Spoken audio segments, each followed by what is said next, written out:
Welcome back to the NerdNest podcast, everybody. We've got a full house today. The whole gang is here, and we are here to talk mostly, if I had to look around and see where it was, about the ROG Ally X. The embargo is done. We've had these things for about a month at this point, and we want to talk all about the different features about this. But before we get there, Russ, how's your week been going, man? What's new? Man, it is...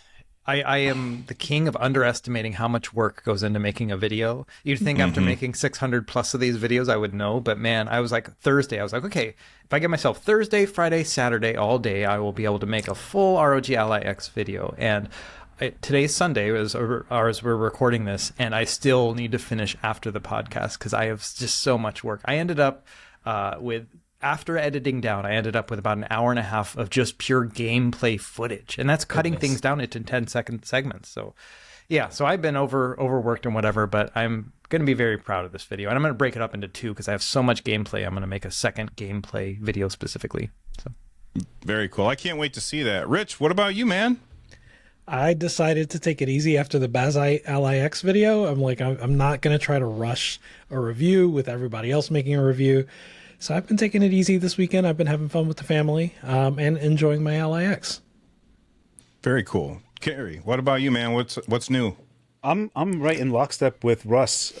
For me, it's like the problem was I was like fantasizing in my head like how I was gonna like hit these things because it's like a revelation in terms of like perfectly lining them up like one for one and like look. There's no effing difference. But here, there is, and I'm going through it all in my head, and I'm like, wait, I didn't actually record anything. That was all existing in my head. Ah, crap. So yeah, I'm still working on it as well right now.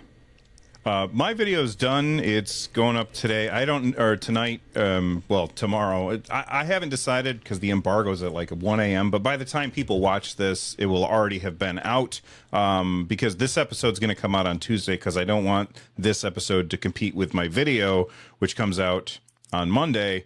But the same thing. I spent a lot of time working on this video. And I'm really happy with it. There's benchmarks, there's battery tests and stuff in there, but it has been kind of a bear to make that video. And I'm looking forward to the days of just sitting down and doing a talking head news video because the amount of effort required to just react to, video game news is a lot less than it is to try and evaluate a device. By the way, if you guys have not yet already seen Rich's video about Bazzite, I also have installed Bazzite and it's awesome and you guys should go watch that video.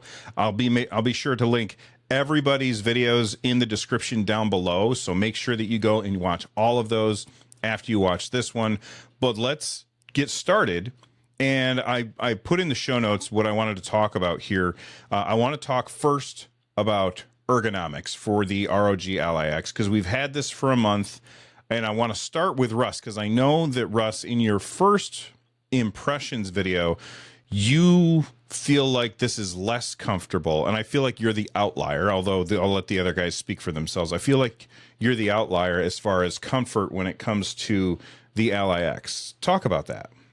yeah, so it's I mentioned it. Yeah, I call it my second look video because I did the one in New York and then the one when I had the engineering sample. So we now have the retail unit, so it's basically the same thing. There's no big difference between them at all. And ergonomics, yeah, it's one of those where it's naturally more ergonomic, where I feel like it's more rounded and it fits your hands. The moment you pick it up, you're like, oh yeah, this definitely is well made, But I found that because of its weight and because of this tiny little there's a little shelf right here on the bottom, and I'm trying to get it to focus in. Yeah, so this little shelf right here makes it so that my pinkies kind of go underneath like this. And so I end up holding it with my pinkies down below like that. And that causes me a little bit of, I don't know how to explain this in a nice sounding way, but it just causes pinky pain. And it's just a weird feeling.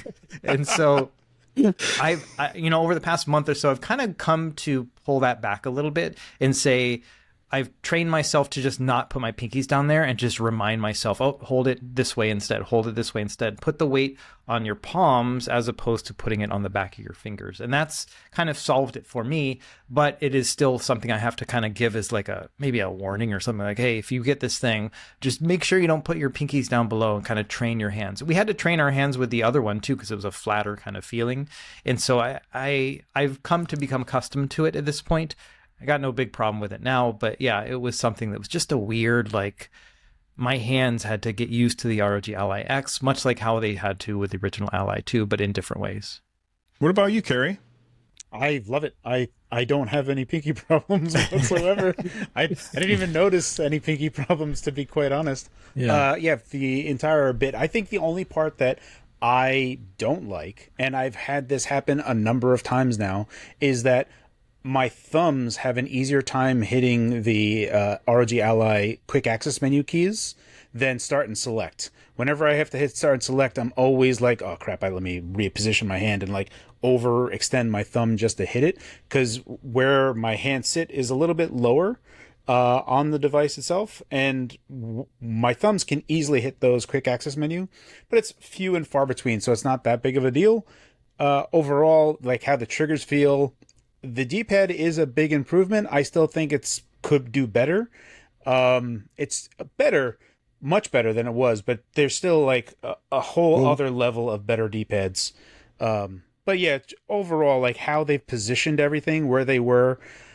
Honestly, those macro buttons on the back, the only reason I've ever used them is to assist me with benchmarking. So like one is to like just launch a TDP menu, and the other one is to just be the hotkey for capturing. So it's like, that's the only thing. But after I'm done doing this, I'm just going to disable them. So I'm one of those people that doesn't have much use for the macro keys in the back.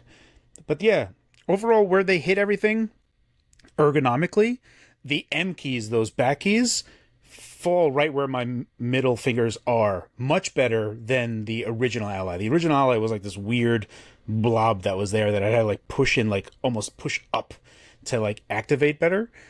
So I think that they just nailed it across the board and a lot of different things. And one of the other, I think we mentioned it in the Discord, right? Like the indentation for the fingerprint sensor is just a nice little touch to better, when you're like noodling around with your finger without looking at it, you can feel for it better. And it's just these little touches all over that Asus did a really good job with. Yeah, that was, and it even feels different from the retail unit to the pre-production unit. That little scoop is a little bit more prevalent. Yeah. What about you, Rich, for ergonomics? Yeah, so real quick on the D-pad, I've had better D-pads certainly, but I will say not on a PC handheld. Would you agree with that, Cary? I can't think of another PC handheld that has a better D-pad. So I'm very biased in this. So I like the PS Vita D-pad. And GPD does have them on there, and I've always really enjoyed them. They, oddly enough, GPD has mixed and matched them, which was odd to me. I had one person said, hey, this kind of sucks, and I'm like, no way. And he's like, look, and he's like pushing down, and the whole thing would like go inward. And it seemed like GPD made a change on the pivot point during production sometimes. So my pre-production to production was wildly different. I was like, oh, that's crazy. So I talked to them about that, and so I am biased towards that. And I prefer style. That's fair. Yeah, that makes sense. If we talk about membrane-based ones, I do prefer this over the Steam Deck's D-pad. But in terms of like other, like Ambernick has better D-pads that they've done, but they do a bazillion. Right. So, you know, it only took them 4 million tries. The only one I can think of that I actually like better is the Ioneo Qun. Like, I actually really like that floating D-pad that they have there. And so I think that's probably my favorite rubber membrane D-pad on any handheld PC particularly. But this one is super excellent. One other thing, Cary, is, you know, you can swap. I just went and checked. That's why you guys heard the sound of me turning on Armory Crate. In Armory Crate, you can just switch out the start and select with the Armory Crate buttons. So that would make it kind of solve your problems. That way you have to reach to hit those as opposed to start and select. You should make a guide about that. I was gonna brag. I was gonna brag about how Bazzite, not only can you do that, but you should do that. But I didn't know you can do that in Armory Crate. That's pretty cool. Yeah, I just checked. You just go into like your gamepad profiles, and then you can just adjust whatever, make any button any button. I feel like that's like it's a classic Baldur's Gate 3 like analogy. Like the only problem with me not doing anything is my own knowledge to think that it's not possible, and that is like my own thing holding me back. I'm like, they didn't do that, so I don't even look. It's one of those things. Yeah, I will say it's. Go ahead, Rich. I will say overall, I love the ergonomics. I can't decide whether or not I like it better than the Steam Deck OLED in terms of ergonomics, but I will say that when I'm playing it, I never feel like, oh, I'm missing this specific feeling from the Steam Deck. These size handhelds are my Goldilocks zone. So like the smaller handhelds I cannot do whatsoever. The bigger handhelds like the Legion Go I can absolutely do, but these like this mid-size for PC handheld, it just feels perfect for me. Yeah, so there are a couple of things. Well, first of all, ergonomics wise, I still think that the Steam Deck is way, way better than the ROG Ally X when it comes to ergonomics. That being said, they went from, like, I think in my video, I have like a scale of, you know, this is a 1, this is a 2, this is a 5 of like ergonomics. And the original ROG Ally, I think I put it a 2, with the only thing that it's better than is a Switch. And then the Ally X ergonomics, I would say it's a 4. Like they really, really improved it. It still doesn't have the big, beefy, super rounded handles of the Steam Deck, but I don't get physically tired playing this. I'm getting zero pinky pain. Since you guys brought up the controls, specifically the D-pad, this is not something that I really paid close enough attention to when I was making my video. It was only after I pretty much had my video in the can and done with just a couple of little edits to go that I decided I'm going to install EmuDeck on here, and because I bought a giant 4 terabyte M.2 drive to throw in here, and I was like, well, I'm going to throw all of my emulation stuff on there. Yeah. And then I loaded up Contra, and this D-pad fails the Contra test real bad. Like, real bad. It's great for fighting games, but man, oh man, platformers, you get a lot of accidental... And I guess I just didn't notice getting those accidental diagonals when I was just playing the games that I usually play. But going back in the Contra test and loading up like Super Mario Brothers 2 this morning because I wanted to check out black frame insertion with some shaders on there, and I'll talk about that later in the video or later in the podcast.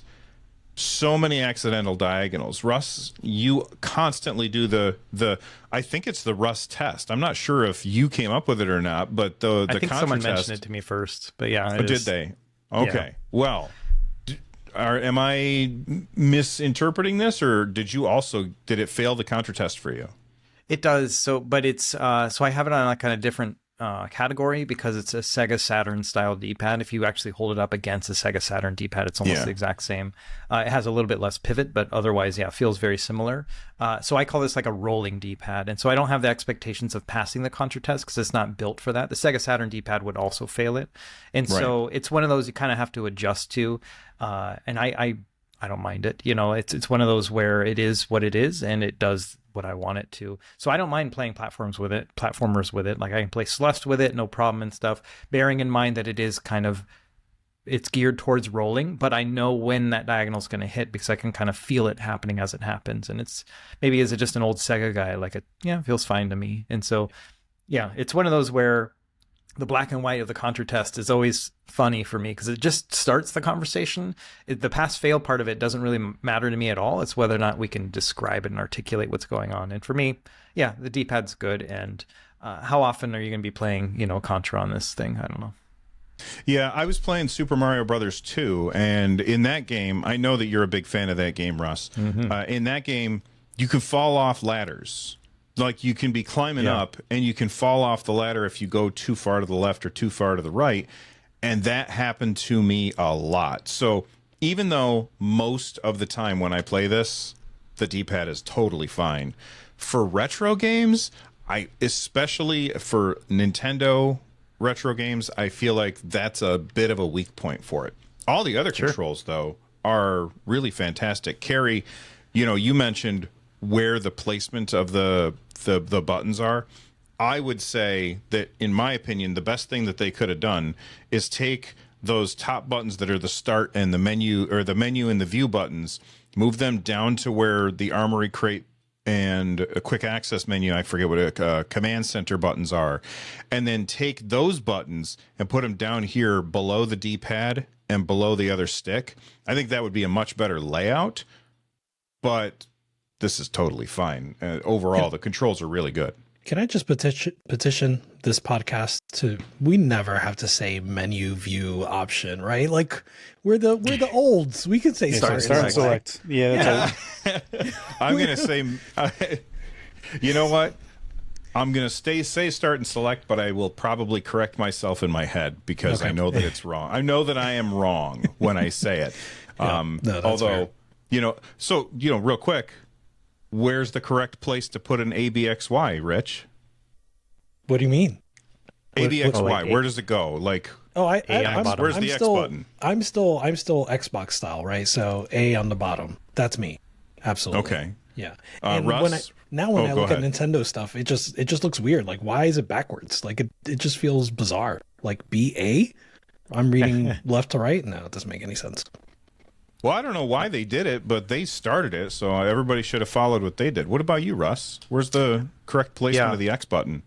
There's a time and place, I think, so when it's like a retro handheld, I don't mind the A being on the right, but yeah, A on the bottom when you're playing PC or Android, I think that's probably the right way to go. The thing is, like, I'm at the point where I've hit the Zen, like nirvana, where I don't even look, I don't even care. It's a wonderful place to be. You just have to own a YouTube channel for 4 years and you finally get that. It's amazing. Are you living next door to Russ there, Cary? Yeah, I mean, I think like hardcore gamers in general never really cared about button labels. We would just know where they were. The south button is jump, the west button is use or attack, and that's how, it's just placement of where it was. So it never really mattered all that much. I typically, I use PC and stuff, and that always aligned with X input. So it's going to be the Sega style, which was what Xbox adopted anyhow. Mm-hmm. So it's called Xbox now, Xbox face button. It's really just comes down to even like the asynchronous analog stick layout versus synchronous, and some people just have to have the analog sticks in line versus offset. Mm-hmm. And I prefer Xbox for both. But yeah, that's my answer for that. So what I would do, I would say don't label them at all. Just take the labels off them completely, and then on the screen, and actually Rich Bazzite does this, you can set it to have like platform agnostic button prompts, and it shows you the 4 buttons and highlights the one that they're telling you to push. And I wish that every game developer would do that from here on until the end of time, because that is the superior way to do it. I do feel like they're doing more of that, thankfully, right? Like, especially with the Switch, starting with the Switch, because they could be oriented one way or the other. Yeah, they had to use those diagrams. So I do think it's cool that more and more developers are doing that. What do you guys think of the stick placement? Because they did adjust the stick placement just a little bit. For me, I noticed that if I'm taking the right stick and I'm fully deflecting it to the left, I sometimes tap the screen. And so if I'm playing a shooter, I shoot. And I shoot by accident while I'm turning a lot. Yeah, I've had that, and it will look down. I guess however I'm touching the screen just ends up looking down. So I've definitely had that. But I've also had it with other handhelds. I don't think I've ever had it with the Steam Deck. But it is something where like you kind of have to get used to the range and making sure you're not touching the screen. Would be great if there was some better like protection against that, but it is something I can get used to, I think. Like thumb rejection, like you put a border around the touchscreen when the analogs are engaged. Yeah, exactly. Yeah. I think that would be fantastic. I think that overall, I mean, look, I'm nitpicking. For sure. We'll get to our like are real answers on if this is a good device or not in a little bit, but I think you guys can figure out exactly where I'm leaning on it. All right, so we talked about ergonomics. We talked about controls. Not talking about battery life yet. Let's talk about performance, especially because I know that I personally am not like benchmark guy. I did benchmarks in my video. I ran benchmarks and I was like, I didn't know how to really, like, I looked at them. I was like, okay, this is what you're getting. I didn't know if that was good. I didn't know if that was bad because I haven't done a million benchmarks to compare that to. Cary, I know that you've done a million benchmarks. And we would expect that this would have exactly the same performance as the ROG Ally and the Lenovo Legion Go. Well, close the ROG Ally, but we have more RAM, we have faster RAM. Performance wise, how does this stacking up for you? So it's it's interesting when you dial everything in and you make them one for one. There are going to be some instances where you're going to find that there is zero performance difference when looking at them at like older PC games that have no VRAM constraints or system RAM constraints, where you needed a certain amount of system RAM and a certain amount of VRAM. Those are pretty much lock on the same. And the reason being is when you take a look at how Asus kind of tunes their profiles, is they're CPU heavy. They don't really lean into the GPU as much as they should. So you kind of have to twiddle with that, but I didn't because I kept it more at a default state. Specifically, all of my tests were using the performance as the foundation performance mode. And then I would just tweak the TDP around that. And what you're finding is that on older PC games, they pretty much line up, despite the fact that we have effectively 17% more bandwidth between these two platforms. So we have a way to feed the GPU more, but even when we're pushing power into it, we're not extracting that performance difference. Even we're pushing a bunch of power into it at like 25 watt, you're getting closer to only 5 to 8% better performance. However, when you take a look at newer modern games like Cyberpunk or Horizon Zero Dawn, or any new modern game that is going to have VRAM constraints when you're pushing certain settings, now all of a sudden your averages are a little bit better. But if you take a look at your 0.1 percentile and your 0.1 percentile, where you're going to have a lot of frame variances, where it's going to feel hitchy and stuttery, all of that is going to get smoothed out. And now you're looking at 30% and 40% better 1 percentile frames, which is significant. And in terms of having a smoother gameplay experience, that's where that extra RAM is coming into play. Insofar as the bandwidth increase, we're not effectively seeing that. Funnily enough, when you look at this in my video, there's synthetic benches and GPU benches. We create different scenarios, right? CPU bound and GPU bound.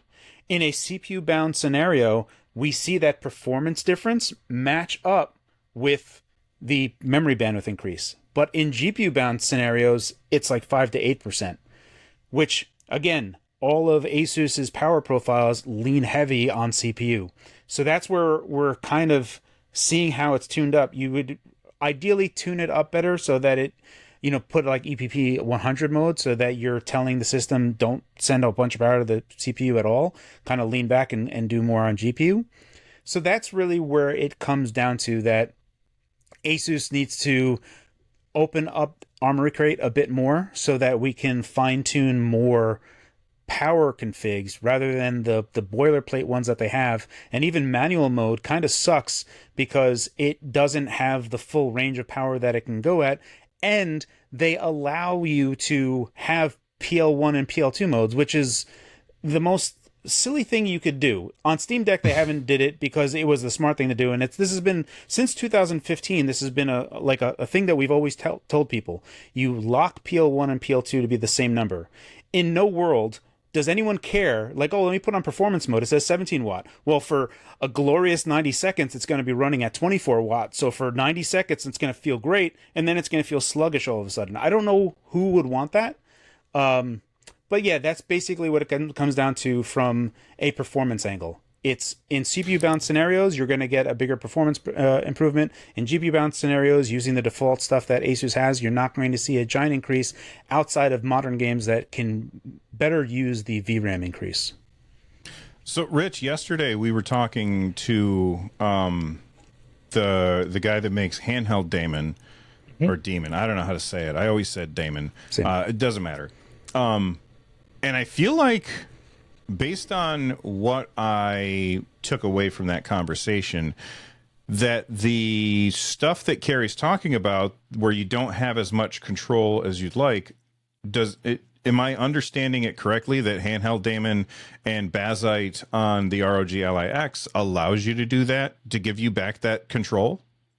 So for me, yes. I don't know if that's just my bias, right? But there is CPU power, CPU minimum frequency, CPU boost, GPU frequency, and you can control all of those discretely, aside from the TDP slider, which mostly functions the way that it does in SteamOS. So at the very least, I find that to be more intuitive than manual mode in ROG Ally. And I also don't really like the presets that are there for the ROG Ally. I think it's because I'm looking for more control, where I can see that, at turbo, it's using up a little too much power for my taste, but at performance, it's a little too, it's not performant enough for my taste. So I kind of want somewhere in between, and I don't want to do manual for every single game and, muck around with the fan curves and things like that. So again, I just find it to be more intuitive on Bazzite, but Cary, that's not something you've tried yet, is it? No, but you would have a different scheduler. So Linux would have its own power schema for the ACPI table and stuff and how it interacts with that. So you're going to find something on Linux side of things that it might not be so CPU heavy. The problem is that historically, all of these systems have always been looking at it through a CPU perspective. It's only like in the past 10 years or so that iGPUs have had any particular, anyone cared to have an iGPU on the system itself. So all of our power controls from Windows to Linux have always been CPU focused. And all the things that we're looking at are basically our tuning controls are all CPU oriented. There's nothing that is GPU oriented. There's nothing that says, at least Intel has it. They have Intel Power Balance. On AMD, they don't have that. So they're just using EPP, which is a Windows type of saying. And the only thing you're saying is you can go to EPP 0, which you're saying, all power that I'm getting, send it to the CPU. That setting, EPP 0, is high performance mode in Windows power settings. So if you go to power control in Windows, you click on high performance, it pushes all the power to the CPU, which is terrible for a handheld. You don't want that at all. Like, you want some power to be going to the GPU. So what you really want is a power saver option to be selected, which sounds counterintuitive, but Asus falls in line here. They continue going forward with this same old methodology where you use these CPU-focused settings, and all of my testing reflects that as such. So it's still a thing that's a learning process that we need to still extract more performance out of this, and you would actually see better results from the updated memory bandwidth on the Ally X, because we see a clear difference between both of them. I did the benchmarks. It's a clear 17% improvement. We're like doing 78 gigs on gigabytes a second on the Ally versus like 91 gigabytes a second on the Ally X. So clearly I can test it across the entire spectrum of RAM doing 128 megabyte chunks each. So I objectively prove that it's possible. It's just that we're not extracting that out of it. So when you look at Bazzite, that's going to be in its own power profile, and you can tune a lot of things there as well. Typically, it's going to be a bit better overall. How Asus has aligned it is just very, very CPU focused. Yeah. For handheld Demon, right, the power management, energy management menu there, one of those is CPU power, and that I think goes to being more intuitive, right? Because it's just CPU power can be low, balanced, or high. Right. So you don't have to think about it as power saver or performance, right? It's I want to send less power to the CPU, then I will set it to low, right? So that's where I find it to be more intuitive for me. Yeah, the problem is again, AMD is not really selling handheld chips. They are repackaging their laptop chips, which are compute focused. You look at all of them, there's 8 CPU cores, they go up to 5.1 gigahertz, and it's just like, I don't need all of this, guys. Like, I don't need 8 cores chewing up 5 gigahertz, because that alone, if you were to just do that, that's like 50 watts for the CPU, 60 watts for the CPU alone, which we can't hit anyway. So please just chill out with pushing so much CPU on me, guys, and help me just get more GPU out of this. And that's largely what it all comes down to. And when we're talking about the conversation today, I'm doing it and I'm couching it inside the spectrum of Asus's own Armory Crate power profiles. Yeah. You can escape that and you can do your own thing, and I can make things a lot better, but then that's not going to reflect what a lot of people are going to be seeing. So I had to do things inside of that scope before treading outside of that. Yeah, like you explained this, the whole thing about, which profile you want to use in Windows to me, I don't know, 6-8 months ago or whatever. Like, the average person who walks into a store and buys something like this, and then they take it home and they turn it on, they're going to say, well, I want to do more power. So they're going to set that setting to more power, and they're going to get a different result than somebody who knows what they're doing. Yeah. And that is a big problem. Yeah. And that's something that I think that all of these Windows handheld manufacturers need to try and keep in mind is explain things to the end user, because like you mentioned manual mode. When I'm in Armory Crate and I use manual mode and it brings up, it's like PPT, SPP, like it's right. like alphabet soup. It's like I'm expecting Robin Williams to show up and start rattling off things like he did in Good Morning Vietnam. Like, why? Like, that's so confusing, and nothing is explained there. Right? Yeah. Very, very confusing if you aren't already like super dialed in, like somebody like you. Well, yeah. Also, their manual mode sucks, so I wouldn't even recommend people use it anyway. Even if it, like, I know it's confusing, and as PL1 and PL2, which is what Intel uses, is a power limit 1, power limit 2 is a far easier thing to kind of wrap your head around than a PPT and SPPT. And like, what? Or even like STAPM, right? STAPM on AMD side is like, what? Skin temperature? What? Skin temperature on my CPU? Like, I don't know what that means. So it's a problem that we've faced many years in the PC gaming handheld scene, and there's a scene that is like, if you talk to like the dozen of us, like the 10,000 of us that are hardcore into it, this is second, that's like, oh yeah, I understand. But for a lot of people, it's a problem, and it's a growing up phase, and AMD needs to make a handheld chip. They need to make something that is more focused to be a handheld, because the biggest thing that we're always demanding more of is more GPU. We're our cup overrunneth for CPU. We just don't need more of that. Outside of like PS3 emulation, right? Like PS3 emulation, you can just chuck as much CPU as you want at it because it can take hold of that. But otherwise, for native PC gaming, we don't need all that. Which is why I wanted to throw to Russ, because Russ does a lot of emulation, which is very CPU bound. Russ?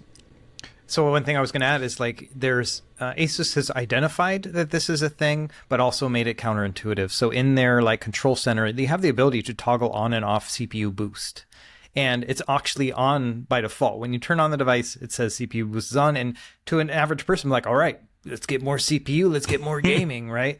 But like I show in my video that I play Animal Well with CPU boost off, and it pulls about 9 watts total package power, which is going to give you, gosh, what is that? Almost 10 hours of battery life. Correct, yeah. And more along 8, right? But if you turn CPU boost on, all of a sudden it goes up to 19 watts. Yeah. And you're getting like under 4 hours of gameplay. Same performance. There's no change in performance at all. It's 60 frames per second either way, but somehow you're going to get half the battery life because of the CPU boost is just pulling stuff. It's just pulling that TDP for no reason. And so that's one of the things I mentioned is just like in all scenarios, turn off CPU boost. And then in worst case scenarios, if it's just not performing the way you want, specifically like PS3 emulation or, certain games, very rare, then turn it on and see what happens. But otherwise, just turn that thing off. Yeah. And so that's one of the things that I mentioned in my video as well. Yeah. You mentioned battery life, so we may as well move on to battery life. But before we do, we had a listener send in a giveaway code. Russ, you want to set this up, and then I'll tell people how they can get this free game? Yeah, so Twitter user by the name of Litzkrieg sent me a DM on Twitter and was like, hey, I got this game code. I'd love to give it to the community. And he's like, oh, maybe you can give it to Rich because Rich has his DMs closed and I couldn't talk to him. I'm like, oh, I'll ask him, And then Rich and I both talk and we're like, oh, let's just put it on the NerdNest. That way we're both giving it away. And so the game is called Valfaris Mecha Terion. I don't know anything about it other than that name, but yeah, we figured we could give that away here. Yeah, so leave a comment down below, and we're going to, a nice comment. Don't just post awful things. Leave a comment down below, and I will find somebody and reply to them with the code. And if that person will get a notification, but you could also look through the things and see if you can find it. But it's going to be down there sometime at some point so that you guys can find this free game. I don't know if this is the same game that I played, but I believe I played a game called Valfaris, which is a side-scrolling, like a guy with a sword.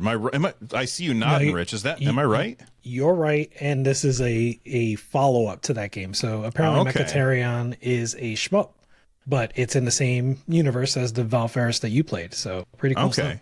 Yeah, Valfaris was cool when I played it. I agree. But I didn't play much of it because I'm me. Yeah, I'm looking at it right now. It actually looks really good. It's like a 2.5 side-scrolling shoot 'em up. Let's just take the code ourselves. All right. Never mind. Cary took We're it. We're going to play it. Yeah. All right. So battery life. We mentioned battery life. If you look at the handhelds out there, you've got the LCD Steam Deck with a 40 watt-hour battery, the ROG Ally with a 40 watt-hour battery, the OLED Steam Deck with a 50 watt-hour battery, the Legion Go with a 55 watt-hour battery, and then the ridiculous, what's the one you mentioned? The Ioneo Qun with a 75 watt-hour battery. And Asus was like, I think we'll just go 80. We'll just go all the battery. Make it an even number. Yeah. Yeah, it's like the one there's two advantages. Okay, there's four advantages. The Steam Deck. The exponent is exponent. Yeah, it just there's keeps 8 advantages. There's a bunch of advantages that the Steam Deck has over all the other Windows machines, and that is battery life. But Asus found a way to evaporate that advantage because, Rich, I believe in your testing, you found it's essentially the same, right? Yeah, on low-end games, the Steam Deck OLED still performs better. I guess we're past the embargo now, so I can be a little more. I don't have the numbers with me, but I can be a little more forthright with the numbers than I was in my videos. But I'll find the numbers. But in either case, the Steam Deck OLED still pulls ahead in low-end games. So like at under 10 watts, I know Cary's going to have more specific numbers than that. But the Steam Deck OLED pulls ahead in those. So like Balatro, Vampire Survivors, Celeste, those games are still going to have longer battery life on the Steam Deck OLED, but the gap is so much smaller now. And the ROG Ally pulls ahead on higher end games where the total system draw between the Steam Deck OLED and the ROG Ally X is close enough that 80 watt hour battery it gives you more juice. And I can say for Horizon Zero Dawn, I was playing 1080p and I had 2.5 hours of battery life at about 95%. And that feels insane to me. 2.5 hours of battery life on a game like that at 1080p. Yeah. Crazy. Cary, you've done extensive battery tests for yours. I pointed my camera at the ROG Ally with a stopwatch running and put it in time-lapse mode. Right. You did more involved tests. Mm-hmm. Like when you are playing a game at, we'll say, silent mode, which actually we should probably mention for everybody who's watching this, silent mode went from 10 watts up to 13. Correct. Performance mode went from 15 to 17, and turbo is the same as it was before. But when you're in silent mode, what kind of battery life are you getting on the ROG Ally X with that giant 80 watt hour battery? I locked them both at 10 watt just to have an accurate 1-to-1. So it wasn't running at the 13 watt. That is the default profile that the Asus Ally X will run at. So when doing that, the difference between them on the Ally, the original Ally running in silent mode, which did run at 10 watt, was a little bit north of 2 hours. So just like 2 hours and 5 minutes, 2 hours and 10 minutes. And then doing the exact same thing, same TDP, we got a little bit north of 5 hours of battery life. Now you're saying That's more than double. And Yeah. you'd be correct. It is more than double. And the reason is that the Ally X actually uses less power than the Ally does, even though they have the same SoC, the same APU, and the same display. And when you put both of them, I had both of them at 50% brightness. So these things are 1-to-1 locked up, exactly the same TDP. And I have this on a graph. You can see the TDP is in lockstep between both of them. But we're getting more than double the battery life. And at lower TDPs, we're using around 1 watt less on the Ally X. And at higher TDPs, we're running around 2 watts less in total system power. So between these two, we're just getting the efficiencies of everything that Asus has done on the Ally X, likely from the fans that don't have to spin as fast and are just recreated compared to the original Ally. Mm-hmm. So from there, what we're looking at is just a whole bunch more efficiencies across the board, where you're able to not only extract better battery life just from having double the battery life, but we get better battery life because Asus has gone the extra mile and engineered things a good bit better, and we're actually using less power. Yeah, so first off, they're using less power, which is probably the reason why they changed those TDP levels so that it's correct. It's giving you a little bit.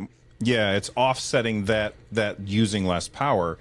And then you've got that giant battery. I did a test where I ran Cyberpunk 2077 at 1080p on the ROG Ally.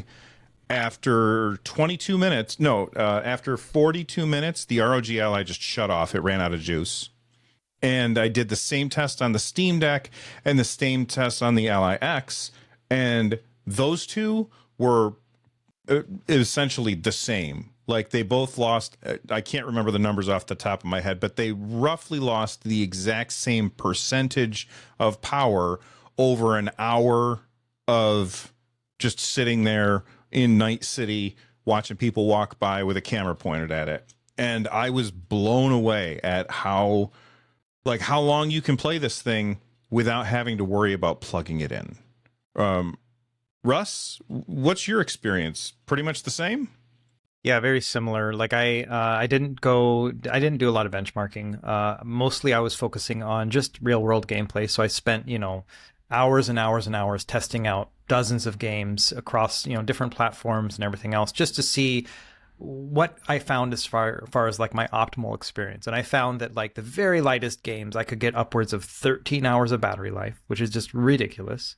And then and the highest, like worst case scenario is when I'm throwing on like Hellblade, which just eats the battery, full out max graphics, and trying to get 60p or 60 frames per second. And I got about an hour and 45 minutes. And that's worst case scenario.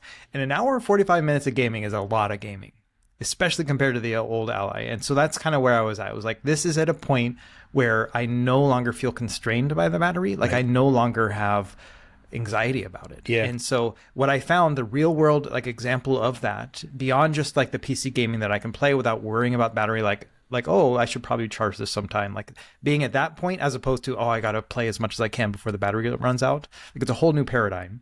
But then also PS3 and Xbox 360 emulation in particular, I was like, you know what?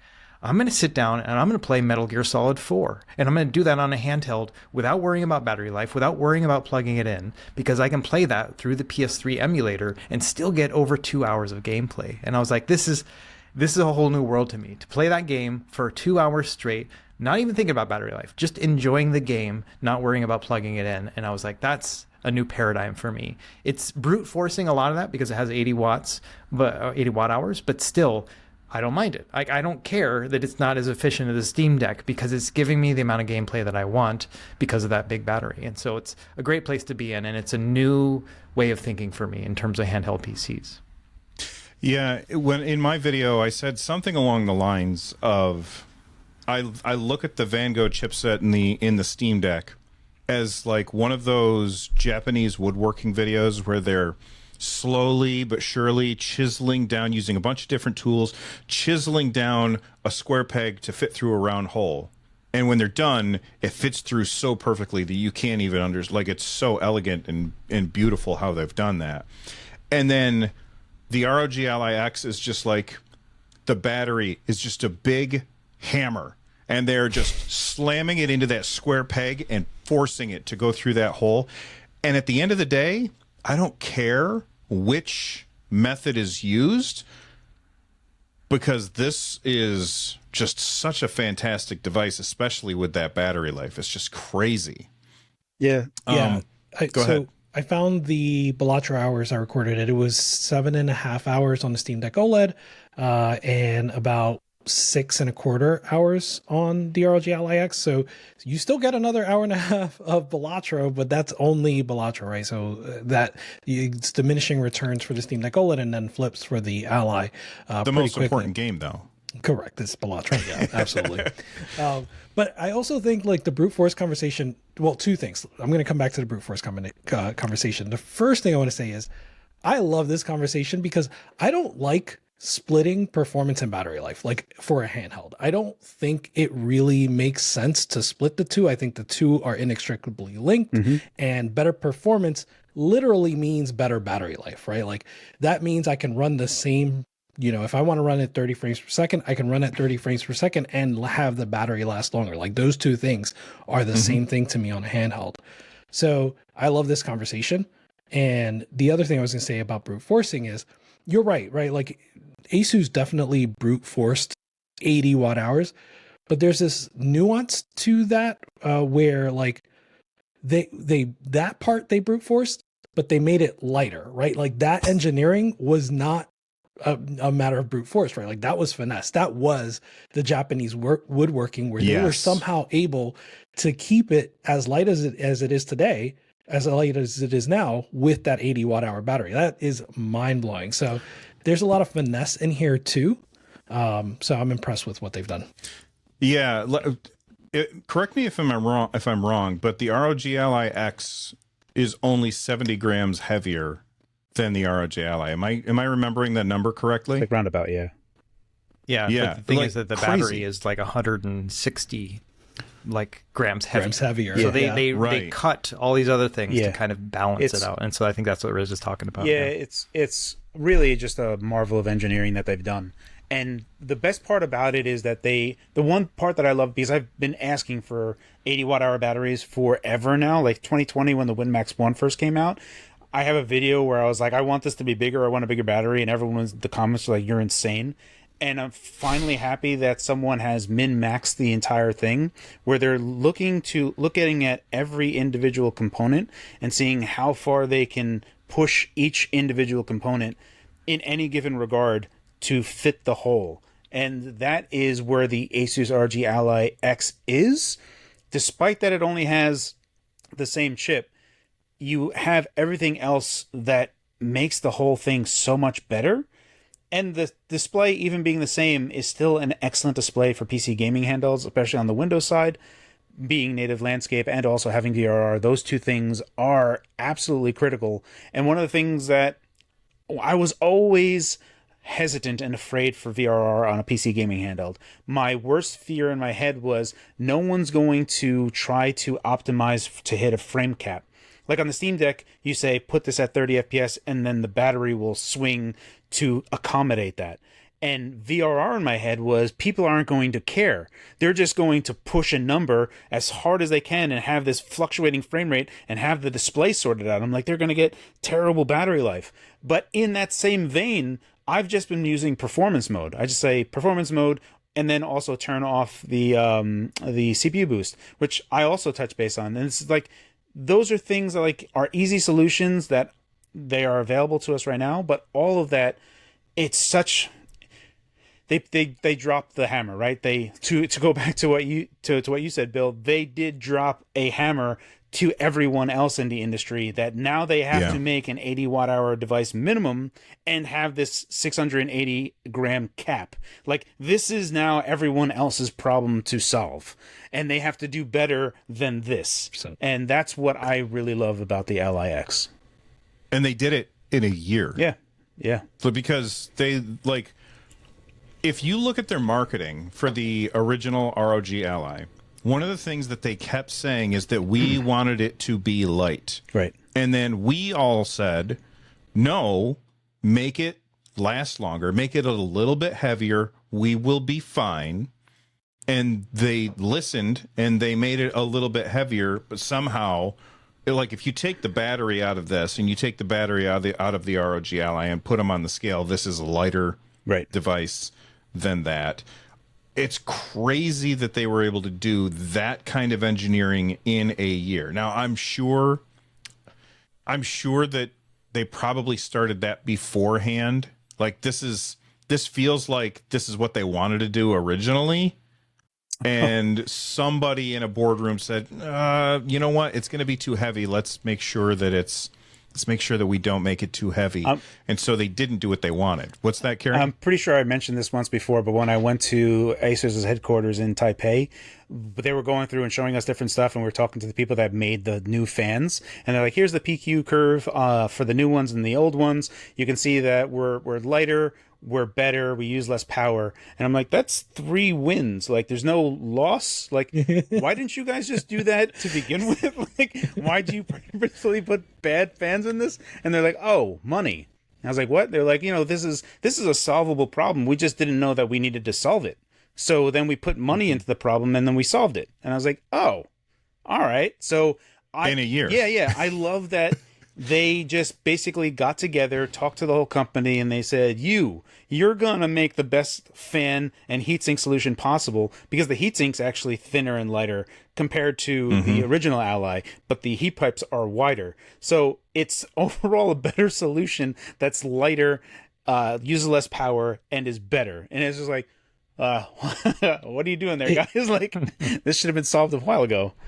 It goes back to the chipset conversation you were having before, right? Like, it's kind of fascinating that we've gotten this far with handhelds without having like a real a real chipset that is for a handheld.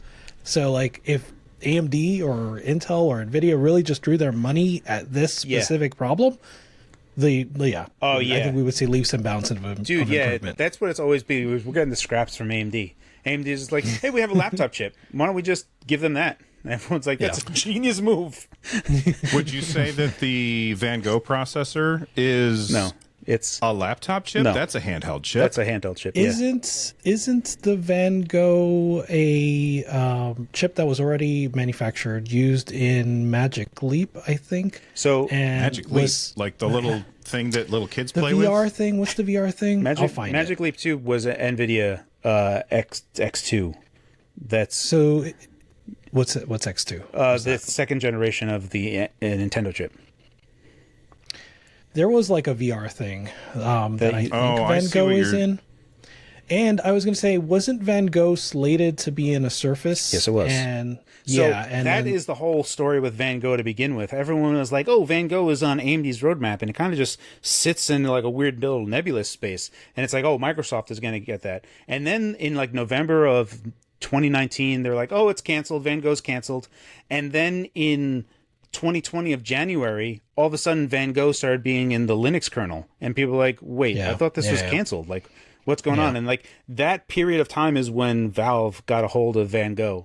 And that's it's hard to say it's a handheld chip, right? Like, it still feels like, I know Valve had it tailored to their needs, but it just feels like we still have more of a ways to go. Yeah, so 100%. Like, right, like the next leap on here is that we put memory on package, we put Wi-Fi on package, we put everything on package, like how a mobile phone is. Like, you look at Qualcomm stuff, everything's on package, and when you put the thing in standby time is great. You're not powering a separate subsystem from your Wi-Fi chip on another part of it. All of that is contained on package. So yeah, the optimal handheld chip would be something that is all on package and then controlled in such a way. So yeah, look through that lens, absolutely. But from just a CPU and GPU oriented fashion, the Van Gogh chipset only having 4 cores on CPU and a bigger, beefier GPU side, it is a better balanced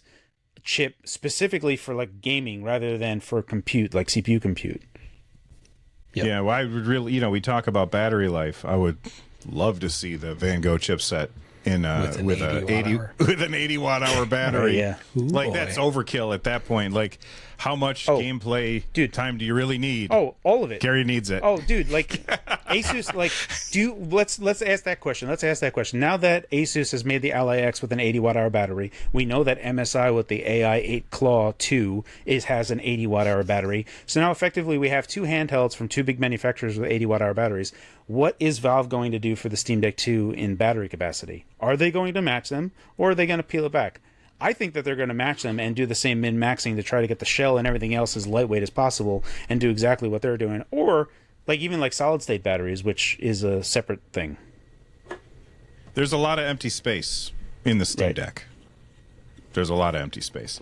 All right, let's talk about what would you change about the ROG Ally X. Russ, I'm going to start with you. What would you change about this device? Because I, for one, don't have a whole lot to say about this.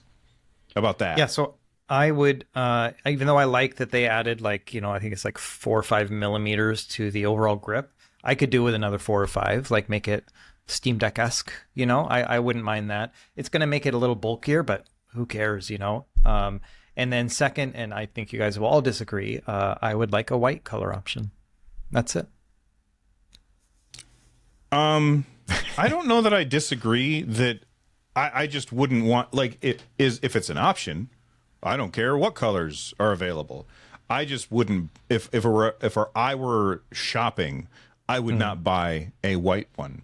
I would, however, buy one that was like some other color. Like, if for the people who are listening to the podcast, Rich has this pink blue hue on the wall behind him.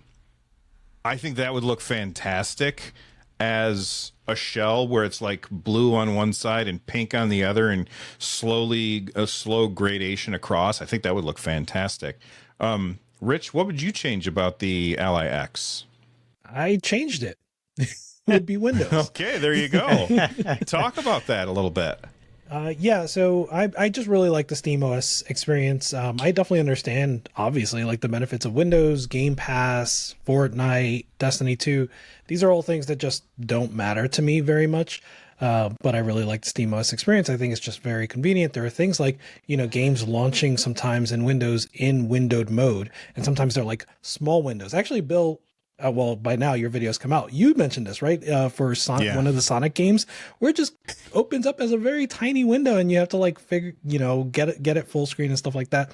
So there's little things like that that just work better on SteamOS, and that it fits my gaming style a lot more.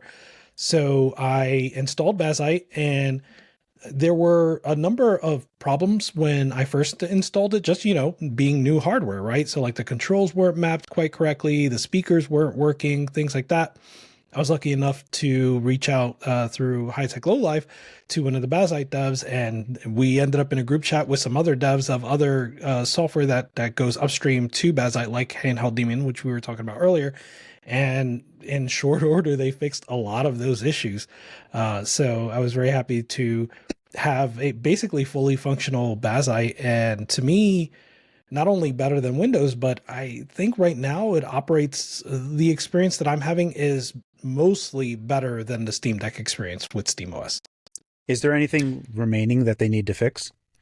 There's still a reconnect. There's still like a suspend resume bug. Okay. And in fact, there was like a little regression with that. But basically, when you suspend resume, it has to like reconnect everything.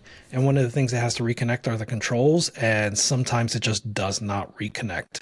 So you have to like suspend resume again, or you have to cold boot it. And VRR works through like GameScope on there. Nice. That's so sweet. VRR works. Yep. GameScope is the best. That's great. It's great. Yeah. It is. So Rich told me about this. And so I had ordered a 4 terabyte M.2 drive. It arrived on Wednesday. And then basically that was my Thursday. My Thursday was I installed the 4 terabyte M.2 drive in this, and then did a cloud recovery to Windows because I wasn't sure what to do. Like, right. I did a cloud recovery to Windows. Then I downloaded Bazzite and installed it. And I'm going to tell people, listen, if I can figure it out, you can figure it out, because I am not super techie. Okay. So I got Bazzite installed. It's not a difficult process, but it is a process. Like, it's not simply like double click a thing and you're all set. There is a bunch of stuff to go through. You're going to want to have a keyboard and all this stuff. But I ended up going through the thing, getting it all set up.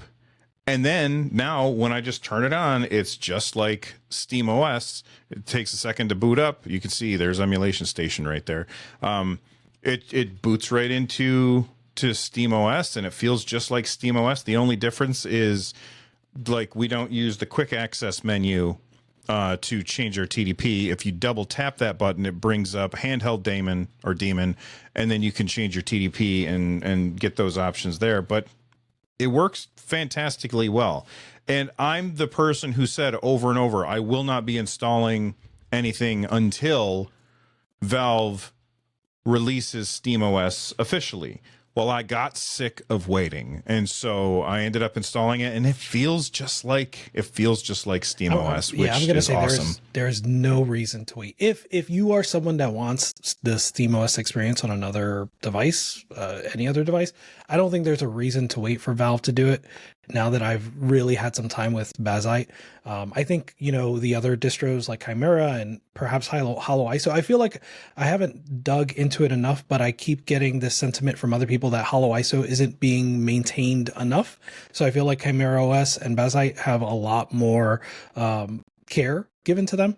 What I was going to say, though, was all of those benefits from Bazzite, they're going to end up in Chimera as well, either because they are in upstream dependencies, or because it's open source, so the developers of Chimera OS can look to Bazzite for some of those features. Is Mango HUD working just fine? Like same type of presets? Just fine. Oh, yeah. Cool. That's awesome. 100%. Yeah. So Bill, on your 4 it terabyte, looks a little smaller. It looks a little smaller because of the higher resolution screen. What were you saying, Russ? On your 4 terabyte drive, sorry to interrupt, but your 4 terabyte drive, is it only Bazzite, or do you dual booting? Like, what are you doing with that? So Rich went through and did dual booting. Right. My Windows drive is sitting right here on my desk. Like, this is my Windows drive. So if I want to swap over to Windows, I'll just put this in, but I don't see myself doing that. I figured I'm going all in on Bazzite, and I'm just going to main that. And there were times when I was making my video, or when I was working on editing my video, and I was like, damn it, there was a thing that I wanted to do on Windows, and it's too much of a pain in the ass to switch over.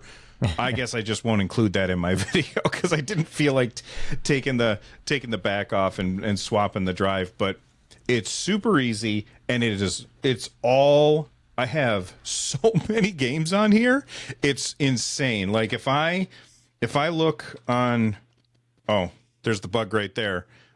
You could see it's not lighting up, so my controls didn't connect. So I'm going to turn it off, and then I wait for the screen to go black, and then I'll turn it back on, and we'll see if it works or not. But it'll take a second.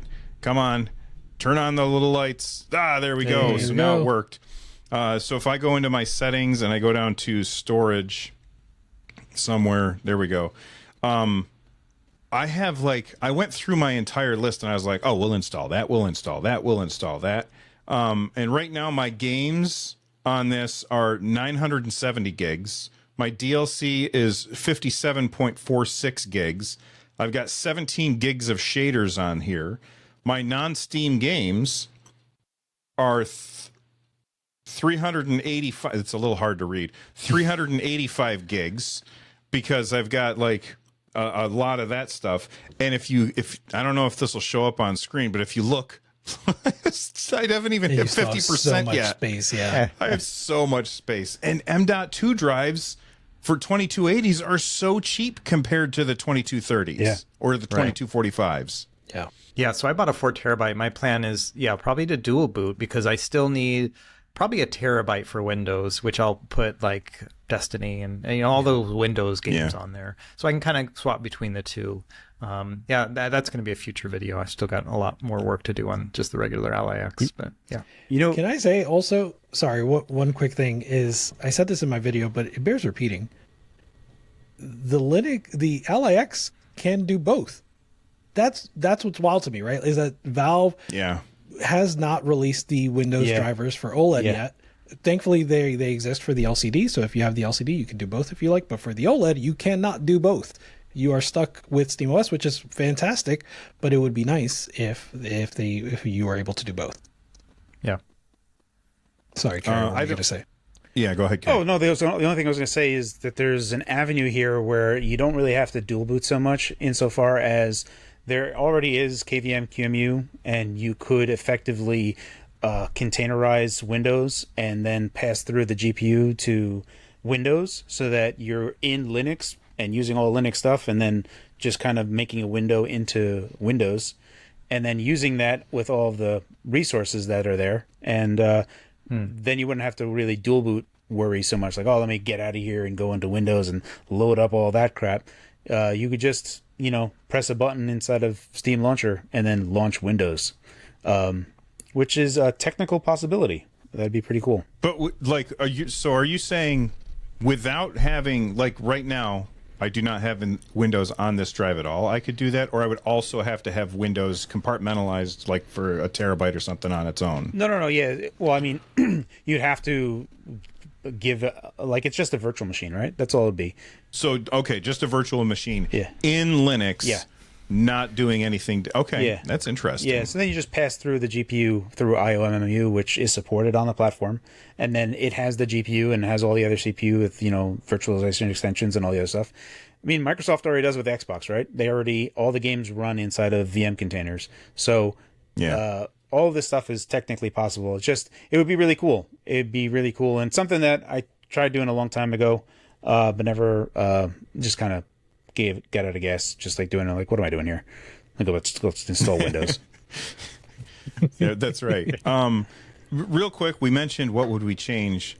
We don't need to answer this, but everybody is going to leave comments saying, "I can't believe you didn't say change the screen to OLED." Please do. I understand. I would love the screen to be OLED, but this screen is already really good. That's the last thing that they needed to change on the Ally. I can speak to that a little bit. I get confused because I feel like I've had the conversation already. In Taipei, they actually went through all of the stuff about doing OLED. Yeah. And the main reason that they didn't at the time is that an OLED display in the same configuration would burn 2.5 times the power that the display on the Ally already uses. So it was a power consumption concern from their angle, largely from the thing that drives the display, not so much OLED itself, like the emissiveness of it, literally the IC that controls it and all the stuff that is going on would require more power than what is on the Ally as it is right now on the Ally X. So why isn't that the case on the Steam Deck OLED? It's a MIPI-based display. It's more efficient. It's a MIPI-based display and not a EDP VRR display. Oh, okay. So if you're saying if it's an OLED and a VRR display, uses more power. But if it's an OLED, not a VRR display, then it uses less power. The current iterations of how they drive those displays take a certain amount of power with how they drive the display in certain different configurations. Like if you have like a mosaic, like a checkerboard layout, so like all black, all white, all black, like there's different powering levels depending on how much is being driven, but the IC itself is kind of driving all of that along with the emissiveness. Both of those things together, they had a big old graph and all the other stuff showing me, because that was like the number one thing we all talked about. We were like, why don't we have OLED? And I was like, the G16 and G14 OLED displays that you have on your laptops are sick. So amazing. Yeah, so if you could just do that, that would have been like killer. And they went through the whole thing, and we also talked about mini LED, and mini LED is even worse in power over OLED. So she was just like laughed it out of the room. She was like, no, we wouldn't. I would rather just go OLED instead of that. So I was like, oh, okay. I didn't know. Like, I don't have any of this stuff. So like, it was really a fruitful conversation to have. But it's those little things that matter. And like we just talked about with the Ally X using less total system power, that would have actually got gobbled up and then some by the OLED display. Do you guys have like a strong preference for either display, either the Steam Deck OLED or the Ally X? Yeah, I'm like Russ, from a color perspective, no. Like I'll do this in the video too. Is like the Ally X is good enough. and that's good enough for me. You know what I mean? And I like the 120 hertz in VRR. So for me, it's like I don't mind not getting it changed. Yeah, the Steam Deck OLED display, I love especially the HDR side of it. When you have that's like super nice when it's working. However, and Steam Deck doesn't have this problem, right? Like even though it's a native portrait display, because GameScope is already handling all the permutations of how the frame buffer is getting output, we don't have any worries in Linux. However, in Windows, when you run older games, it's a problem, and it's been a problem. And I've talked with so many people that wanted to play older games. Like, I mean, it's over like 100 people that are like, hey, this game breaks whenever I try to run it. It's like, oh yeah, you have to just get DG Voodoo 2 and just put the APIs in there and then just run it because it'll convert open, you know, it's like this whole thing, right? And even with like Red Dead Redemption 2, if you try to use Vulkan as your backend on a native portrait display on Windows, you're just going to have like the window just like chunked over and like hard set in one area. It's like, oh, I guess I'll only use DirectX 12 in this. And on a VRR EDP display with native landscape, you don't have that issue. There's lots of little things that Windows like just anticipates having a native landscape display, that when you give it a native portrait display, lots of wonky things happen.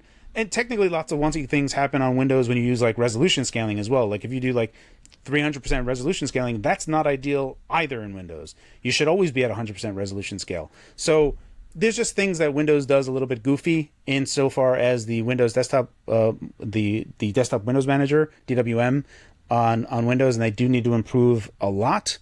But that's why from a Windows PC handheld perspective, the display on the Ally is preferable compared to pretty much everything else, unless they are using the same exact display, like the Claw or the GP2 Win Mini. Well, if you look at the Steam Deck, when that first launched, that was the biggest thing that everybody said. This screen is not good. It was not a good screen. It was washed out colors. It was fine because I wasn't comparing it to anything. But as soon as I compared it to something, I was like, oh, okay, I can see it. It's bad.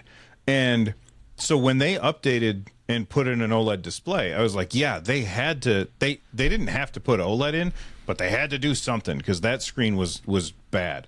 When the ROG Ally first came out, the first thing everybody said was, this screen is amazing. And you get a lot of people who say, I don't want it if it's not OLED. And I think that those people are going to miss out on a really good device. Yeah, I think that's fair. All right. So my next question, we had the Steam Deck. They followed up with the OLED Steam Deck. Fantastic follow-up. Do you think that this is a good follow? Do you think it's as good a follow-up as the OLED Steam Deck is to the original Steam Deck? Rich, I'm going to start with you. I think so. Yeah, I think it's at least as good as the Steam Deck OLED, the jump from Steam Deck LCD to Steam Deck OLED. For me, ROG Ally wasn't a super attractive option the more I played with it. So I kind of immediately went back to the Steam Deck LCD and eventually Steam Deck OLED. But I think that's part of why this jump is so good for me, right? Like the ergonomics, the battery life, which again to me really does translate to performance, because I didn't really feel like I was getting the performance I wanted out of the ROG Ally, specifically because of that battery anxiety that Russ was talking about earlier. I didn't feel like it was worth it to me to play Cyberpunk at that level. Now I feel like it's worth it to me. So yeah, I think this is at least as good of a jump as the Steam Deck LCD to the Steam Deck OLED. Russ? Yeah, same. I think it is a good follow-up. The biggest thing for me is that it's a big indication that Asus is investing in the platform, that they are in it for the long haul, because they said, okay, you know what? We tried out the Ally, and now we're investing time and money in improving it. And all of this is just an investment for the Ally 2. And so I think the Ally 2 will be coming, and we're going to get all these jumps into that one as well. And so that's probably the biggest thing for me. It's like, all right, Asus is in this, and they know handhelds. And so I really like this idea, and that we're getting the Steam Deck to the OLED was a nice jump in terms of bigger battery and, nicer screen. Those are all really nice things. And this one is a complete transformation, I think, because they said, all right, if we're going to fix some things, let's just fix all the things. And so that's what they ended up doing here. And I really appreciate that. And it does make me excited to see the Ally 2. Whether or not it's worth, like, the same with the Steam Deck to the OLED, I didn't recommend people, upgrade because I think that it's not quite there yet. And I think the Ally X, same thing. I don't think it's worth quite $800 better. You know what I mean? But for somebody buying one now, then yeah, it's absolutely a big win. So, yeah. I would agree with you there, unless you can sell your ROG Ally or whatever your current handheld is. Like if you have a handheld and you're like, well, this, you're considering it. If you could sell it and get rid of it and then use some of that money to offset that cost, that changes things. Or if you have a young, like a kid or something that you can, like, that's what happens in my house.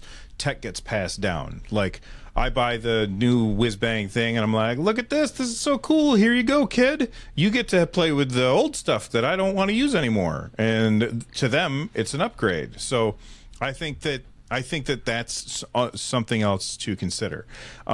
Before I ask Cary if it's a good follow-up, Russ, they got rid of the XG Mobile. How sad are you? I'm not. So I've come to terms with my loss, and what I'm going to do now is I'm just going to put the old Ally. Yeah, I'm going to put the Ally on just at my computer at home, and that is now my computer. It's my gaming PC at home, and I'm just going to leave it plugged in the XG Ally or XG Mobile and just run it like that.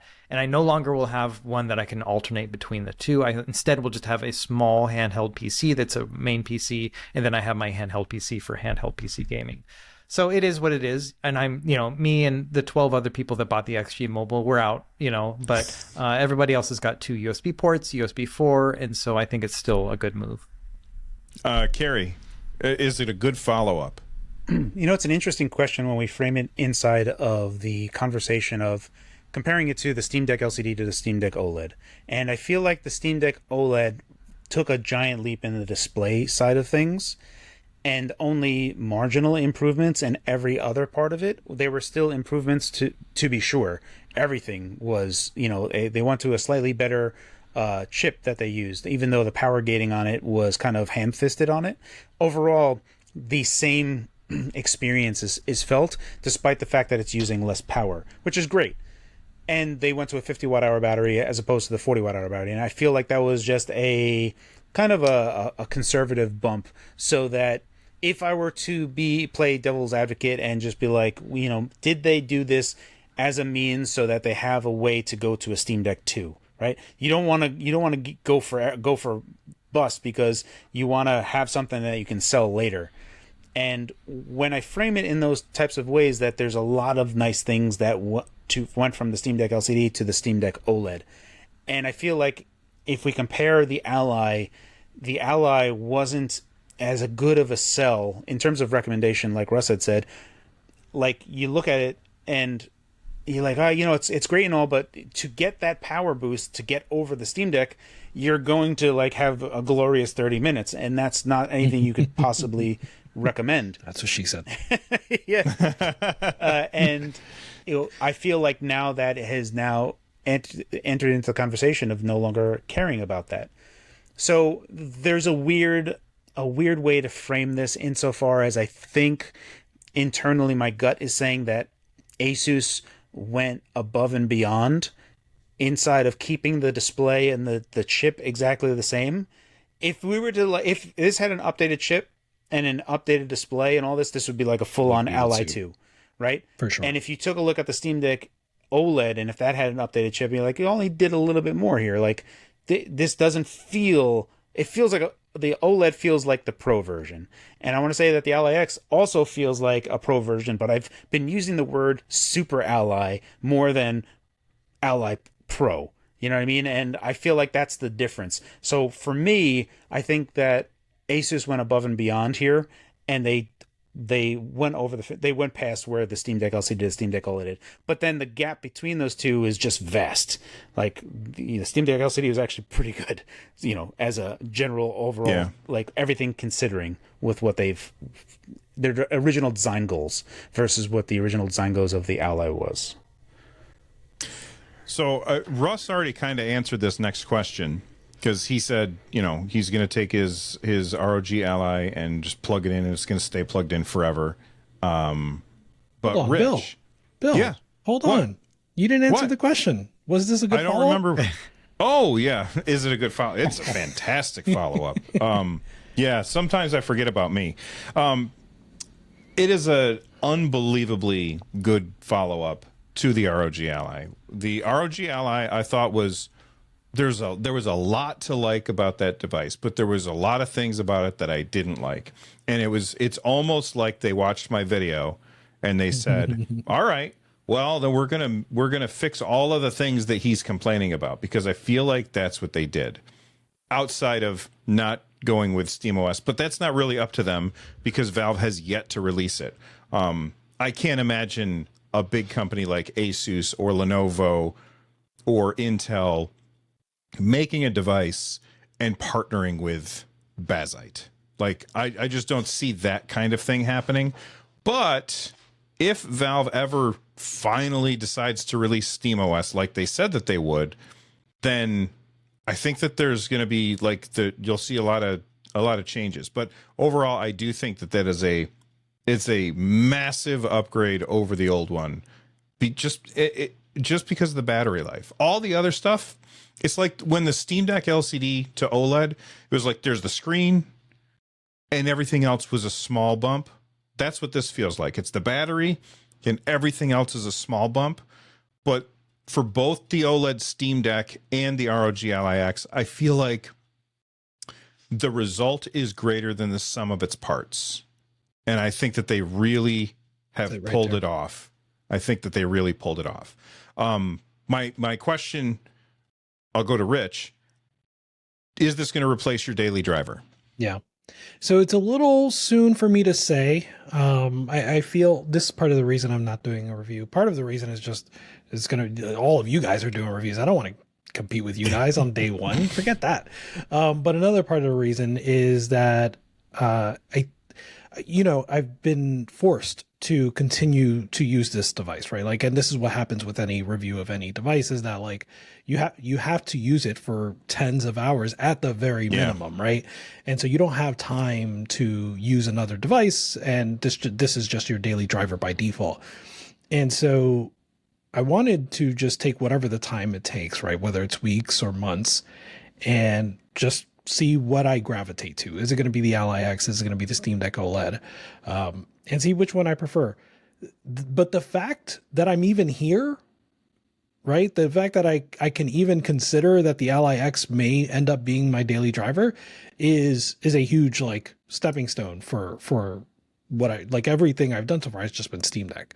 I really enjoyed the Legion Go, and then a week later I was back to using the Steam Deck. So I'm curious to see what happens here, but I have a very like high, not confidence, but just feeling that, yeah, this is going to likely replace my Steam Deck with Bazzite, right? Because I get the SteamOS performance or SteamOS experience. I get the great performance. I don't get quite as many, like I don't get 7 hours of Balatro, 7.5 hours of Balatro. I get 6, which is way more than I need, right? Like, I only get a 30 to 60 minute, maybe 2 hours on the high end at a time. So yeah, I think that's just fine. So I think there's a good chance. Russ, you've got the Odin 2 as your favorite handheld right now, if I'm remembering correctly from when we met up in Philadelphia. Is this going to replace that for you, or are you sticking with that? Well, the Odin 2 for me is for emulation, because it's Android based. So it's a totally different use case for me. So that's like my favorite emulation handheld. But for just overall handheld, it's still a Steam Deck, Now with this ROG Ally X, it's the first one giving it a run for its money. That's the thing that I've really noticed, is the first one where I'm like, oh, actually, this could become a daily driver. I think I'm going to wait to, like with Rich. And I think my thing is that I'm going to do that 4 terabyte Bazzite plus Windows thing. And so I can have kind of the best of both worlds, because I need to play Destiny on a handheld. That's a requirement for me. It's like my, fun way of having 20 minutes here or there. And so, that's kind of where I'm at, is that I see it happening, but just not quite yet. I have to make a little bit more work. And of course, I'm going to document all that in a video and say, hey, here's how to make the ultimate Ally X for me, at least. And so, yeah, I'm on the fence still, but it's the first time that I'm really considering it. I'm also on the fence. I really, and I'm with you. I really like the Legion Go. That big screen makes Windows easier, but having Bazzite on this, I don't know that I'll touch the Legion Go again. It's still, I mean, you know what? That's not true. I probably will if I want to play something on Windows. That's really the only reason that I'll probably touch that. Not because it's a bad system. Just this is just so much better, I think. Cary, they added an extra USB port right over there, but it ain't Oculink, so this can't be your daily driver. Am I correct? Yeah, it wouldn't be my daily driver. I'm also going to be going to like Strix, relatively soon as well. So like Casual flex. like we're talking about like I'm going to be moving on to like greener pastures here. So when you take, honestly, the main reason that I use it is the foundational conversation that I think we're all having is there is no battery anxiety, and not having that battery anxiety means you're not thinking about, let me make sure that it's ready to go. It's just, I want to do something. Let me go ahead and play something, and I'll just let the cards be as they may. And we're just letting the battery kind of like just withstand everything for us. And it's it's kind of like those memes that you see where it's just like that one little thing that's holding it all together, and that's like the battery, the 80 watt hour battery on the Asus ROG Ally X. For me, is that it's kind of holding up the whole thing. And I mean, I probably will be playing more Game Pass type of stuff on the Ally X as opposed to like the Steam Deck. Steam Deck OLED still has this, oh man, what is it? It's kind of console-like, but it's just comfortable. I don't know how to, qualify it other than... You don't mean ergonomically comfortable. Yeah. You mean something else. Yeah, I mean like, like when you power it on, it's just like, okay, there's my games, and I know when I started, it's just going to be this seamless experience that I don't really have to muck around with things, and it just works. And I mean, not having every game available is still fine, but yeah, there's just this quality that the Steam Deck has that goes up to another level that transcends something that I can qualify with words that I have available with me at the current moment. And I feel like the ROG Ally X doesn't qualify in there, mostly because the standby does this weird thing where it's like, oh, I've been on standby for a while, let me hibernate. I'm like, all right, well, I'll just look at the whoosh, whoosh, like, crazy katana samurai thing boot up of the Ally X. And I was like, okay. Can you mute that like in the BIOS? Like, I mean, I love the sound. It's just, I don't want to see it. Like, I just get me into the thing. I don't want to see the BIOS. Yeah. I don't want to see Windows starting up. I don't want to have to use my fingerprint. I don't want any of that. I want to press a button. I want to be there. And I feel like that whole thing is just a block that until that can happen, maybe I'll just install Bazzite and then not have Game Pass. It's like it doesn't take away the shh. Yeah. You still get that. Yeah. Even with Bazzite. Yeah. So that's what I feel like is you can clearly feel it's still a PC, right? And the Steam Deck, it's not. It is, and I've always argued that it isn't. And it exists in the world. It's actually one of my first review is that this is PC2. PC2. Yeah. I love that. Yeah. So that's where I still think that the Steam Deck kind of lives by itself. And will I, as a handheld where I just pick it up and play? Maybe it's, I mean, I just kind of like throw things around. Like I have like an Android handheld in like a few bathrooms. So I was like, oh, let me just go. Where'd you play Animal Well? On the GP2 Mini is what I played it on. Okay. I loved it on the GP2 Win. Like playing on the Win Mini gave me the whole Win 2 vibes all over again, and I loved just being able to close the lid, put it in my pocket. I always put it in my back pocket.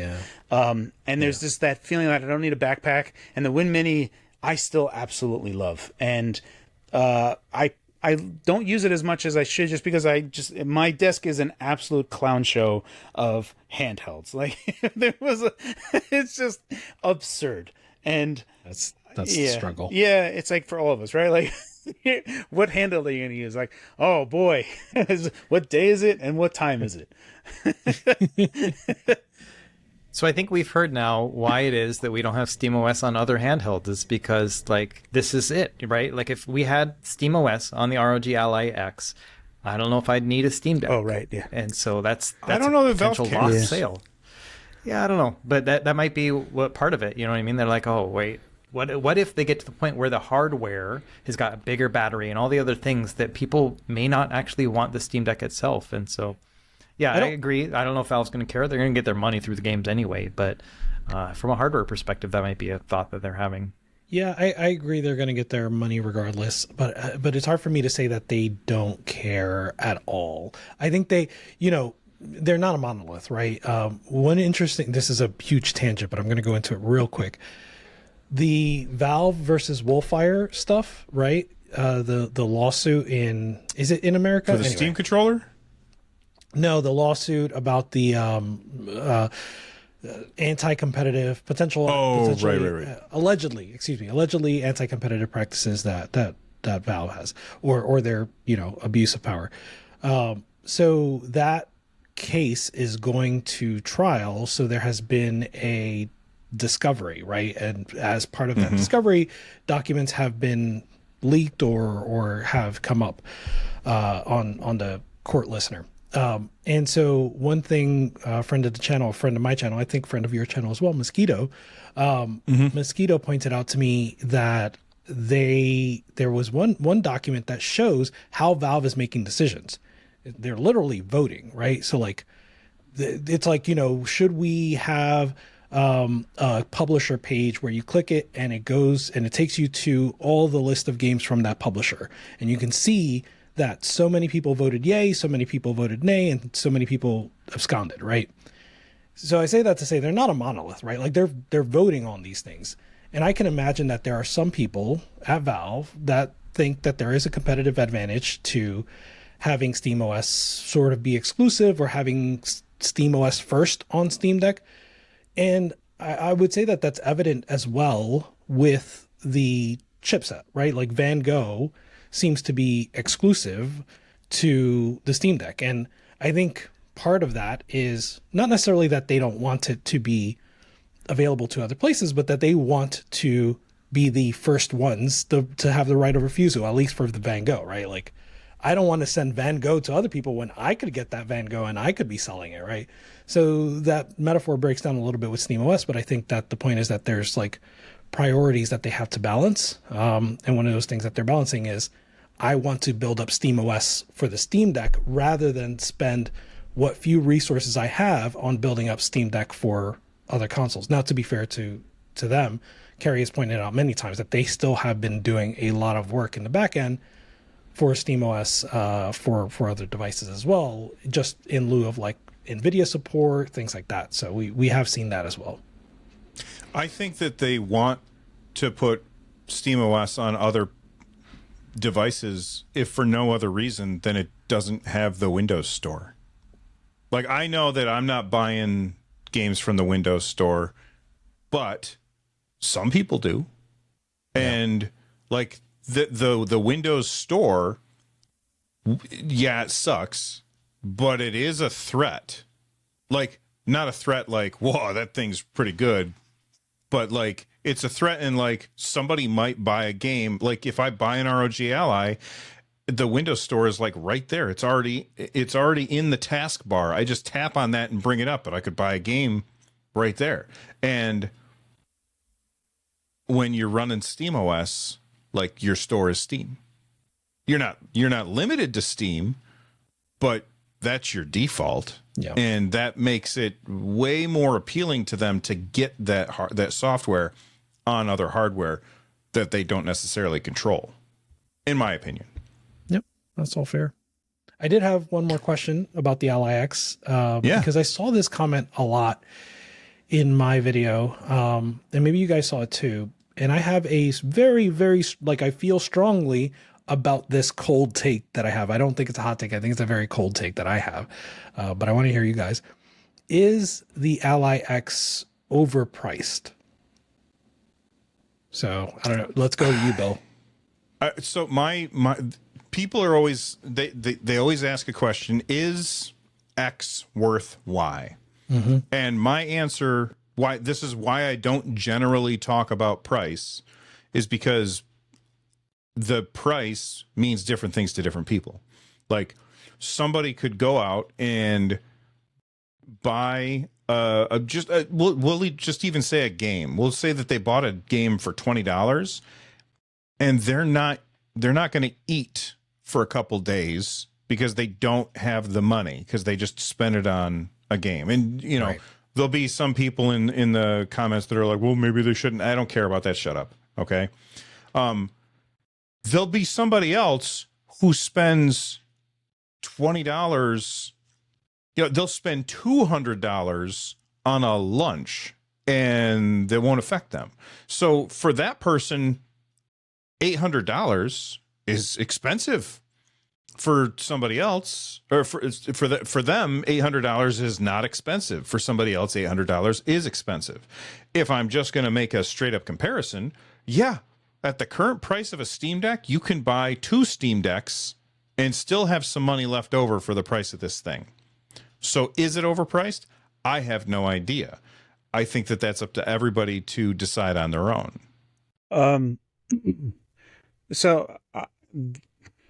The problem is that when we talk about the price and if it's too expensive, people are loading the question based on other devices, namely the Switch or gaming laptops that are laptops is the one. Laptops or gaming laptops that are just on sale today.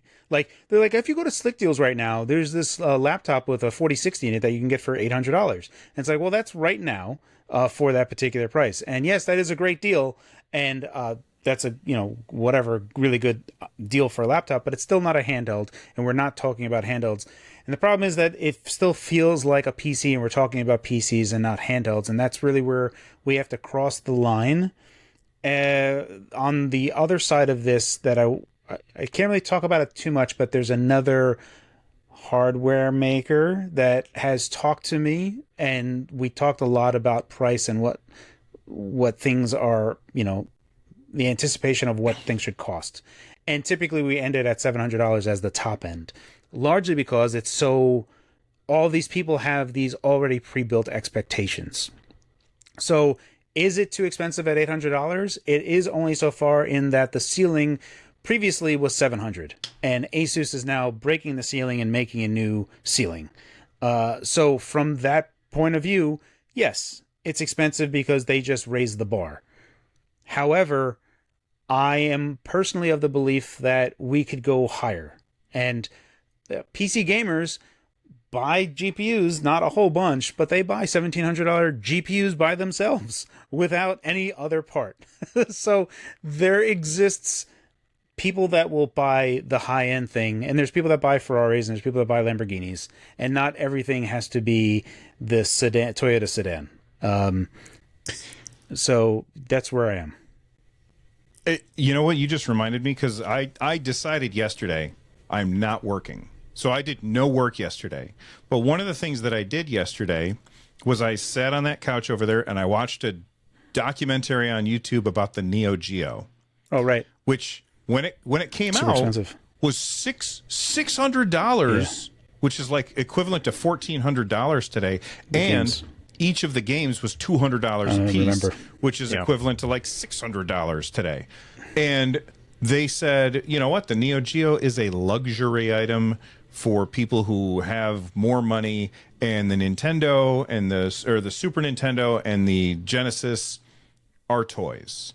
And that's what it kind of reminds me of, that yes, you're always going to find somebody that has way too much money, and they're gonna buy ridiculously expensive things, like you said, a Ferrari or whatever.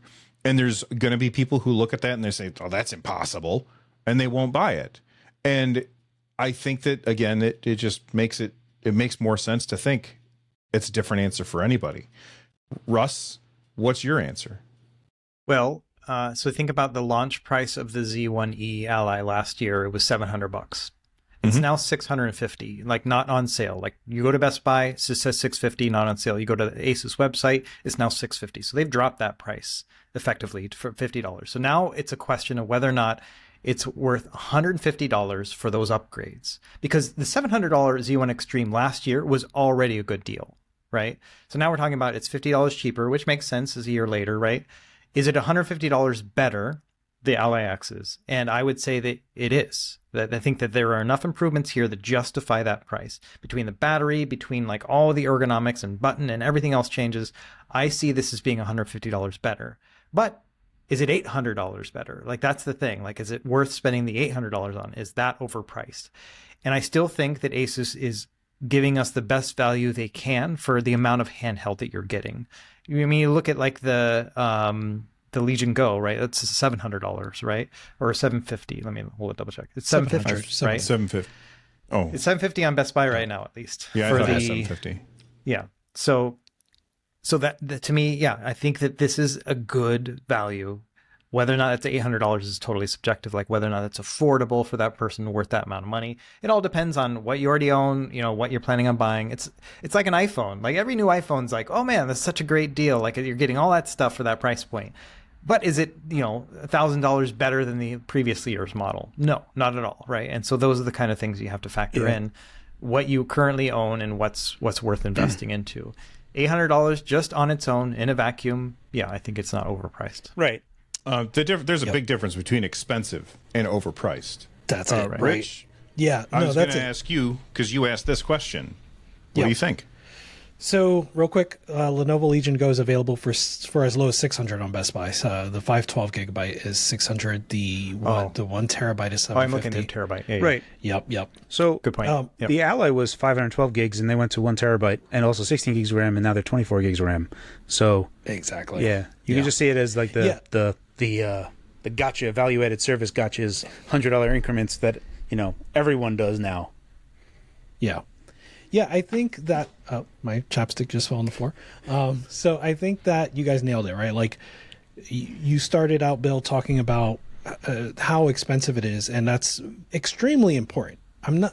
Whether or not it's overpriced has, not very little to do with whether or not it's expensive. It has something to do with whether or not it's expensive, but it's not completely inclusive, right? And so like it is expensive, but I personally don't think it's overpriced. And you guys drew a lot of the same parallels, but the one that came to mind for me was if Valve put up an $800 Steam Deck and it could do 1080p and it had an 80 watt hour battery and it had a VRR screen, I would be highly considering buying that. And I would think that value is worth the money. So I would think that, I think that it's not overpriced. It is expensive, and it's not something that's for everybody. And Russ, you touched on it earlier. You don't have to go upgrade. And a lot of us, especially prior to being YouTubers, have been cost conscious and remain cost conscious, right? So like we know what it's like to want to save money and not spend on the latest gear. But this gear for me is worth the value you get, is worth the money that you would be paying for.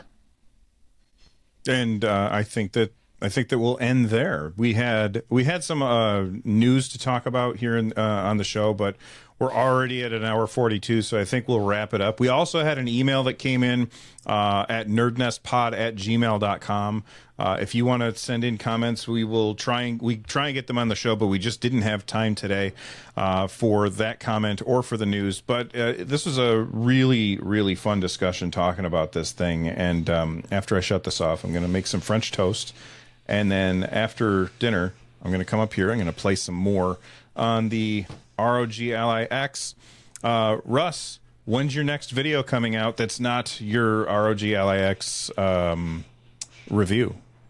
I think I'm going to do a back-to-back. So including my art review, I'm just going to do an emulation performance video because I have so much footage and I don't want to drag it out. So I'm probably just going to do another one right after that. So as soon, probably, my review will come out Monday morning time frame, and then I'll put the other one out on Wednesday, I think. Awesome. Cary? Outside of the Ally X video that I have tomorrow, the next video that I have planned, there's an embargo for Strix Point end of July. So I'll have numbers and stuff and talking about Strix Point. at the end of July. Very cool. What And about I you, can't Rich? believe you're revisiting the MSI Claw. Oh, right, yeah. Yeah. Oh yeah, I saw that. Yeah, round tweet. 2. Yeah, I don't know. MSI was like, "You want to re-review it?" And I was like, "Why? What do you want me to do? You want to beat it up again?" Like, that's a weird thing to ask. Yeah. That's funny. That'll be a fun watch. For me, I have a news video hopefully coming out tomorrow. I'm talking about the Ally X, especially now that the embargo is up tomorrow, or yesterday for viewers. But also talking a little bit about Sony leaving the Steam Deck, kind of, sort of. So yeah, that's a fun conversation. So yeah, that should be up by the time this is up. Very cool. And everybody's videos are going to be linked down below the like button. So head on down there. Make sure you watch everybody's reviews. Don't just watch one review and then make a purchase decision based on that. Watch a bunch of them from a bunch of different people to get a bunch of different perspectives. But you guys could have been anywhere, watching anything, and you just spent an hour 44 hanging out with us. So I appreciate that. From the Nerd Nest, I hope you guys all have an awesome day. Stay rad. Bye-bye.